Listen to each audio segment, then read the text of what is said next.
आप देख रहे हैं इंडिया टाउन न्यूज, भारत की बात। नमस्कार, आप देख रहे हैं इंडिया टाउन न्यूज और मैं हूं आपके साथ निशा। स्वागत है आपका हमारे खास बुलेटिन खबरें मध्य प्रदेश में, जहां हम आपको मध्य प्रदेश की महत्वपूर्ण खबरों से रूबरू कराएंगे। तो चलिए बुलेटिन की शुरुआत करते हैं। बड़वानी शहर के ऐतिहासिक झंडा चौक पर इस वर्ष गणेश उत्सव को और अधिक भव्य एवं यादगार बनाने की तैयारियां तेज हो गई है। इसी सिलसिले में बाईपास स्थित एक निजी परिसर में बड़वानी धरोहर ग्रुप की महत्वपूर्ण बैठक हुई। बैठक में निर्णय लिया गया कि इस वर्ष गणेश उत्सव के दौरान प्रस्तुतियां पहले से अधिक आकर्षक, रचनात्मक और सामाजिक संदेशों से ओतप्रोत होंगी। ग्रुप के सदस्यों ने बताया कि इस बार भगवान श्री गणेश की प्रतिमा विशेष रूप से बुरहानपुर से मंगाई जा रही है, जिसे एक अनोखी थीम पर स्थापित किया जाएगा। प्रतिमा की भव्यता और आकर्षक सजावट श्रद्धालुओं के लिए विशेष आकर्षण का केंद्र रहेगी। आयोजन के तहत 14 सितंबर से 23 सितंबर तक प्रतिदिन रात्रि 9 बजे से 11:30 बजे तक सांस्कृतिक कार्यक्रमों का आयोजन होगा। इन कार्यक्रमों में स्थानीय युवा, छोटे छोटे बच्चे और विभिन्न कलाकार अपनी प्रतिभा का प्रदर्शन करेंगे। ग्रुप के सदस्यों ने बताया कि वर्ष 2021 में युवाओं द्वारा झंडा चौक पर गणेश स्थापना की शुरुआत की गई थी। इस वर्ष बड़वानी धरोहर अपने 5 वर्ष पूर्ण कर रहा है। ग्रुप के युवाओं का कहना है कि बड़वानी धरोहर केवल गणेश उत्सव का आयोजन नहीं, बल्कि भारतीय संस्कृति, रीति रिवाज, संस्कार और सामाजिक एकता का जीवंत मंच है। आज सत्र 2026 में गणेश जी की स्थापना हेतु बड़वानी धरोहर संगठन के माध्यम से आज हमारी प्रासंगिक बैठक हुई है, जिसके माध्यम से सत्र 2026 में गणेश जी के 11 दिवसीय कार्यक्रम हमारे क्या रहेंगे, सुरक्षा व्यवस्थाएं क्या रहेगी, बड़वानी में परंपरागत चलने वाले गणेश उत्सव को हम धूमधाम से कैसे मनाएं, इस विषय पे हमारी रणनीतियां तय हुई है। अलग अलग घटनाएं, टोलियां बनाई है, जो अलग अलग जो भी अपनी गतिविधियां रहेगी, जो भी व्यवस्था है, उसको संभालने के लिए कार्यकर्ताओं को जवाबदारी दी गई है और नगर में अच्छा साज सज्जा हो, अच्छा उत्सव की तैयारी हो, इसकी व्यवस्था की गई। उज्जैन के फ्रीगंज क्षेत्र में चोरों ने बड़ी वारदात को अंजाम दिया है। यहां हाई चॉइस और एसएस मोबाइल शॉप से चोर लाखों रुपए के मोबाइल और सामान ले उड़े। घटना का सीसीटीवी वीडियो भी सामने आया है, जिसमें शातिर चोर सफेद रंग की कार से आते दिख रहे हैं। पुलिस मौके पर पहुंचकर जांच में जुट गई है। यह घटना फ्रीगंज में स्थित एसएस मोबाइल के नाम से संचालित हाई चॉइस सैमसंग की अधिकृत दुकान में हुई। दुकान बंद होने के बाद देर रात अज्ञात 4 चोर सफेद रंग की कार से पहुंचे। सीसीटीवी फुटेज में दिख रहा है कि पहले उन्होंने रेकी की और फिर शटर तोड़कर या पीछे के रास्ते से अंदर प्रवेश किया। चोरों ने लाखों रुपए के महंगे सैमसंग मोबाइल सेट, एक्सेसरीज और नकदी पर हाथ साफ कर दिया। सुबह जब दुकान संचालक दुकान खोलने पहुंचे तो ताले टूटे मिले, अंदर सामान बिखरा पड़ा था। इसकी सूचना तुरंत पुलिस को दी गई। पुलिस ने मौके पर पहुंचकर दुकान के सीसीटीवी फुटेज खंगालने शुरू कर दिए हैं। सफेद कार के नंबर और चोरी की पहचान के लिए आसपास के कैमरे भी खंगाले जा रहे हैं। आसपास के दुकानदारों से भी पूछताछ की जा रही है। 2:30 से 3 बजे के बीच चोरी हुई है। पीछे 4 चोर आए जो कार से आए थे, उसका के पूरे मोबाइल उठा के डब्बे से लेके चले गए। लगभग कितने मोबाइल थे? और 60 से 70 फोन थे और 40 से 45 लाख का मोबाइल है। इस चीज़ को लेकर आपने कहीं सूचना की गई थी आपके द्वारा? थाने से सूचना कर दी थी, थाने से टीम आ गई थी, उनने कोई टाइमिंग कर ली है और आगे प्रोसेस की तैयारी। मुख्यमंत्री डॉक्टर मोहन यादव शुक्रवार शाम उज्जैन पहुंचे। यहां उन्होंने बुलेट वाहन से और पैदल चलकर शहर का भ्रमण किया। सीएम ने सिंहस्थ महापर्व के निर्माण कार्यों का जायजा लिया। इस दौरान वे आम लोगों से मिले और नगर के प्रसिद्ध मिष्ठान भंडार पर खुद जलेबी बनाकर चाय का आनंद भी लिया। मुख्यमंत्री doctor Mohan Yadav VIP guest house Dewas road से माधवनगर टावर चौक होते हुए फ्रीगंज पहुंचे।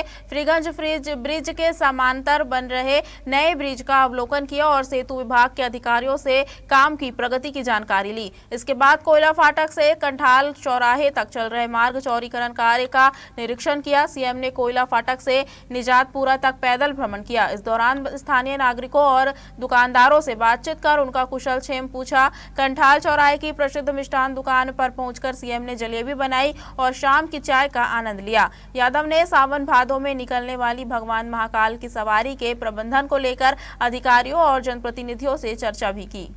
शहर के अंदर चलने वाले मार्ग चौड़ीकरण के कार्य से कई कामों को देखने के लिए मैं विधायक साथी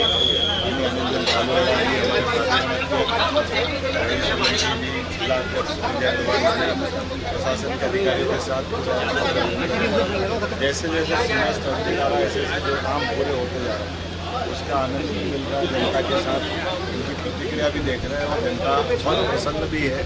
और ऐसे विकास के कामों को लेकर के वर्षों से जिस बात की दरकार थी, उनके संतोष है, वो काम धीरे धीरे होकर अपना साकार रूप दिखाई दे रहा है। आने वाले समय में और इस गति को तेज बढ़ाते हुए इस मस्त की सारी तैयारी यशस्वी प्रधानमंत्री श्री नरेंद्र मोदी जी के नेतृत्व में इस प्रकार का हमारा अपना देश का विकास हो रहा है, इस देश को आगे बढ़ाएंगे। चलिए अपनी ओर नशे के खिलाफ चलाए जा रहे ऑपरेशन नारकोस के तहत उज्जैन रेलवे स्टेशन पर बड़ी कार्रवाई की गई है। रेलवे सुरक्षा बल और नारकोटिक्स कंट्रोल ब्यूरो की संयुक्त टीम ने जयपुर मनारगुड़ी एक्सप्रेस से एक अंतर्राज्यीय ड्रग तस्कर को गिरफ्तार किया है। आरोपी के पास से करीब 10 लाख रुपए कीमत की 80 ग्राम एमडी ड्रग्स बरामद हुई है।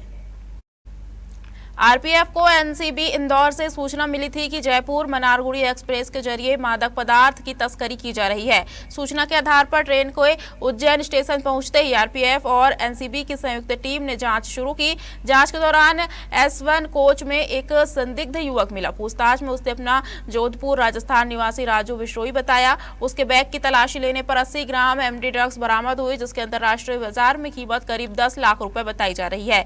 आरोपी को गिरफ्तार कर एनसीबी इंदौर के हवाले कर दिया गया। आरोपी के खिलाफ एनडीपीएस एक्ट के तहत मामला दर्ज कर आगे की जांच शुरू कर दी गई है। जांच एजेंसियां अब यह पता लगाने में जुटी है कि ड्रग्स की यह खेप कहां से लाई गई थी और इसे कहां पहुंचाया जाना था। कल दिनांक 10 जुलाई को हमको एनसीबी से सूचना मिली कि मन्नारगुड़ी एक्सप्रेस में एक व्यक्ति ड्रग्स लेके जा रहा है। उस सूचना पर तस्दीक करने हेतु टीम चेक कराया गया तो S1 कोच में एक व्यक्ति, नाम उसका राजू बिश्रोई है, जो जोधपुर का रहने वाला है, कोटा से भोपाल की उसकी यात्रा का उसके पास टिकट मिला है। उसके पास करीब 80 ग्राम एमडी मिली है, जिसकी अनुमानित कीमत 10 लाख। उज्जैन के सम्राट विक्रमादित्य विश्वविद्यालय में 50 बिस्तरों वाला अत्याधुनिक आयुष चिकित्सालय स्थापित किया जाएगा। खास बात यह है कि प्रदेश में पहली बार किसी विश्वविद्यालय परिसर में इस तरह का आयुष अस्पताल संचालित होगा। इसका संचालन आयुष विभाग करेगा। विश्वविद्यालय की कार्य परिषद की बैठक में अस्पताल निर्माण के लिए भूमि उपलब्ध कराने के प्रस्ताव को मंजूरी दे दी गई है। विश्वविद्यालय प्रशासन ने करीब 2 एकड़ भूमि आयुष विभाग को उपलब्ध कराई है। कुलपति प्रोफेसर अर्पण भारद्वाज ने बताया कि यह 50 बिस्तरीय आयुष चिकित्सालय आयुर्वेद, पंचकर्म, वेलनेस सेंटर और आईपीडी जैसे आधुनिक सुविधाओं से लैस होगा। मरीजों को भर्ती कर उपचार की सुविधा भी उपलब्ध होगी। उज्जैन दक्षिण क्षेत्र में भी अब आयुष अस्पताल जो है वो संचालित होगा। माननीय मुख्यमंत्री जी के निर्देश के अनुसार और उनकी जो दृष्टि है उसको पालन करते हुए कार्य परिषद सदस्यों से प्राप्त सहमति और उनका भी मार्गदर्शन हमको मिलता रहता है। हमने यह निर्णय लिया कार्य परिषद ने कि विक्रमादित्य विश्वविद्यालय के पास जो भूमि है उस पर आयुष चिकित्सालय का निर्माण किया जाए, जिससे कि निश्चित ही दक्षिण विधानसभा क्षेत्र की और जो कि नया शहर यहाँ डेवलप हो रहा है, तो सभी को आईपीडी और ओपीडी की सुविधाओं का लाभ मिलेगा। और जो यूनिवर्सिटी के कार्यरत स्टाफ, छात्र छात्राएं हैं, उनको भी निःशुल्क ओपीडी की सुविधा वहाँ प्राप्त होगी। मुख्यमंत्री डॉक्टर मोहन यादव ने शुक्रवार को नागदा को केंद्रीय विद्यालय की बड़ी सौगात दी। सीएम ने नागदा में केंद्रीय विद्यालय का शुभारंभ किया। उन्होंने कहा कि इस विद्यालय से नागदा और आसपास के क्षेत्र के विद्यार्थियों को राष्ट्रीय स्तर की गुणवत्तापूर्ण शिक्षा मिल सकेगी। पहले चरण में कक्षा 1 से 5वीं तक 200 सीटों पर पढ़ाई शुरू होगी और 3 अगस्त से नियमित कक्षाएं लगेंगी। नागदा में खुले केंद्रीय विद्यालय में प्रथम चरण में कक्षा 1 से 5वीं तक कक्षाएं संचालित होंगी। प्रत्येक कक्षा में 40 विद्यार्थियों के हिसाब से कुल 200 सीटें रखी गई है। इनमें 25% सीटें शिक्षा का अधिकार के तहत पात्र बच्चों के लिए आरक्षित है। प्रवेश प्रक्रिया शुरू हो चुकी है। इस अवसर पर सीएम डॉक्टर मोहन यादव ने कहा कि केंद्रीय विद्यालय केवल शिक्षा का केंद्र नहीं बल्कि अनुशासन, उत्कृष्टता और राष्ट्रीय मूल्यों के संवर्धन का माध्यम है। कार्यक्रम में राज्यपाल थावरचंद गहलोत, प्रभारी मंत्री गौतम टेंटवाल, सांसद अनिल फिरोजिया सहित कई जनप्रतिनिधि और अधिकारी मौजूद रहे। वक्त हो चुका है छोटे से ब्रेक का। बने रहिए इंडिया टाउन न्यूज के साथ। क्या आप बाल झड़ने से परेशान हैं? अब अपनाइए प्रकृति की शक्ति। पाइए घने चमकदार बाल और खूबसूरत दमकती त्वचा। प्रकृति का वरदान Rukhsana shine herbal beauty combo kit, प्राकृतिक जड़ी बूटियों से तैयार। अब पाइए खूबसूरत चमकते बाल और त्वचा। हर्बल गुणों से भरपूर ये कॉम्बो आपके बालों और त्वचा की देखभाल में मदद करता है। अब उपलब्ध Amazon, फ्लिपकार्ट और नीचे दिए गए लिंक पर अभी ऑर्डर करें और हर्बल केयर का अनुभव लें। केंद्रीय कृषि मंत्री शिवराज सिंह चौहान विदिशा जिले के गंज बासौदा जन कल्याण शिविर और कृषि महाविद्यालय में आयोजित कार्यक्रम में शामिल हुए, जहां उन्होंने कई सौगातें कॉलेज और विद्यार्थियों को दी। उन्होंने कॉलेज को केंद्र से मान्यता दिलाने की घोषणा की। एग्रीकल्चर कॉलेज केंद्र से मान्यता मिलने के बाद यहां कई विषयों पर रिसर्च होगा। यहां मिट्टी की गुणवत्ता बढ़ाने, दलहनी फसलों को बढ़ावा देने, उसके उत्पाद को बढ़ाने के लिए प्रयास करने की बात चौहान ने कही। उन्होंने कॉलेज में फर्नीचर सहित अन्य साधन उपलब्ध की घोषणा की। शिवराज सिंह चौहान की मौजूदगी में जन कल्याण शिविर का आयोजन किया गया। शिविर में आम लोगों की विभिन्न समस्याओं को हल किया गया। इस दौरान गंज बासौदा विधायक हरि सिंह सप्रे ने यहाँ कुछ ट्रेनों के हाल्ट, सिंचाई के लिए नहरें और गांवों में सड़कें बनवाने की मांग की। चौहान ने इन मांगों को पूरा करने का आश्वासन दिया है। जन कल्याण शिविर का आयोजन किया गया था। जन कल्याण शिविर में जनता की जो समस्या आई उनके विभागवार निराकरण का भी प्रयत्न किया गया और इसके साथ ही अनेकों योजनाओं के हितग्राहियों को लाभान्वित करने का काम भी किया। अलग अलग विभाग के जो अधिकारी थे वो समस्याओं के निराकरण के लिए आए। यहाँ भवन से लेकर जमीन देने का जो काम करना था वो सारा काम हो गया, जमीन मिल गई। लेकिन इस कृषि महाविद्यालय को मैं अनुसंधान का केंद्र भी बनाना चाहता हूँ। बच्चे तो पढ़े ही, अपने बच्चों को जितनी आवश्यक सुविधाएं हैं वो मिले। जैसे बिल्डिंग बन गई, बिल्डिंग में फर्नीचर चाहिए, लैब बन गई, लैब में फर्नीचर के साथ उपकरण चाहिए तब तो प्रयोग होंगे, कंप्यूटर चाहिए, छात्रावास चाहिए, अलग अलग तरह की सुविधाएं चाहिए। तो मैंने अभी, क्योंकि पिछली बार जब मैं आया था तो इसका एक्रीडेशन नहीं हुआ था यूनिवर्सिटी से, केंद्र सरकार की ICAR की सहायता तब मिल सकती जब एक्रीडेशन हो जाए। धार जिले के मोहनखेड़ा में कांग्रेस के 2 दिवसीय प्रशिक्षण शिविर का समापन हुआ। कांग्रेस के राष्ट्रीय महासचिव एवं मध्य प्रदेश प्रभारी हरीश चौधरी, प्रदेश कांग्रेस कमेटी अध्यक्ष जीतू पटवारी, नेता प्रतिपक्ष उमंग सिंघार तथा वरिष्ठ नेता इस शिविर में शामिल हुए थे। इस दौरान मध्य प्रदेश प्रभारी हरीश चौधरी ने पूर्व मुख्यमंत्री दिग्विजय सिंह की उज्जैन से अयोध्या यात्रा को लेकर पूछे गए सवाल पर कहा कि यह उनकी व्यक्तिगत और धार्मिक यात्रा है, इसका कांग्रेस संगठन से कोई संबंध नहीं है। उन्होंने हर व्यक्ति को अपनी आस्था के अनुसार यात्रा करने का अधिकार बताया। यात्रा चंदा चोरी को लेकर नहीं, नर्मदा परिक्रमा के लिए हजारों श्रद्धालु निजी यात्रा करते हैं। किस उद्देश्य से करते हैं ये उनका अधिकार है। नहीं, चंदा चोरी के संदर्भ में कोई यात्रा अधिकृत उनकी नहीं है, वो उनकी निजी यात्रा है। अपनी निजी यात्रा का उद्देश्य क्या रख, नर्मदा परिक्रमा के लिए हजारों श्रद्धालु अपनी निजी यात्रा करते हैं। वो किस उद्देश्य से करे वो अधिकार है उन सबको। आज मैं मंदिर में जाऊं, किस उद्देश्य से जाऊं, ये व्यवस्था ने मुझे अधिकार दे रखा है। उन्होंने खुद ने कहा ये गैर राजनीतिक यात्रा है और उनकी निजी यात्रा है, तो बेहतर होगा ये सवाल उन्हीं से। मध्य प्रदेश सरकार इन दिनों समर्थन मूल्य पर किसानों से मूंग की खरीदी कर रही है। नरसिंहपुर जिले के गोटे गांव में भी मूंग खरीदी की जा रही है, लेकिन यहां पर किसानों का खुलेआम आर्थिक शोषण करते हुए उनकी पसीने की कमाई पर डाका डाला जा रहा है। यहां किसानों से 1 किलो 400 ग्राम ज्यादा मूंग लिया जा रहा है। गोटेगांव खरीद केंद्र में अनियमितताओं का अंबार लगा हुआ है। साईं श्रद्धा वेयर हाउस और खरीदी समिति द्वारा किसानों के साथ खुलकर धोखाधड़ी की जा रही है। नियमानुसार मूंग की तौलाई 50 किलो 600 ग्राम स्थान पर 52 किलो मूंग की तौलाई की जा रही है। इस अनमानी और किसानों के आर्थिक शोषण पर भारतीय किसान संघ ने कड़ी आपत्ति दर्ज कराई है। भारतीय किसान संघ के ब्लॉक अध्यक्ष यशवंत पटेल ने इस मुद्दे को लेकर स्थानीय प्रशासन को घेरा है। उन्होंने संबंधित अधिकारियों की इस हरकत पर सवाल उठाए हैं। पटेल ने वेयर हाउस संचालक समिति और अधिकारियों की मिलीभगत के आरोप लगाए हैं। सर, एक काशी जी कल की घटना है, साईं श्रद्धा वेयर हाउस, यहाँ मूंग तुलाई 50-600 शासन ने निर्धारित की है। तो हम लोगों ने वहां जाके उसका निरीक्षण किया तो 350 बोरियां स्टॉक में लगी थी, जो 73 किसानों का माल था, जो अभी प्रारंभिक 2 दिन में तुलाई हुई थी। लेकिन प्रारंभिक में ही इतनी गड़बड़ियां पाई गई कि 52 किलो की बोरियां, पूरी 350 बोरी 52 किलो की उतरी, जो कि 1 किलो 200 ग्राम ज़्यादा है। और 1 किलो 200 ग्राम 88 रुपये के हिसाब से 125 रुपये का होता है, जो पर क्विंटल हर किसान को जो नुकसान हो रहा है।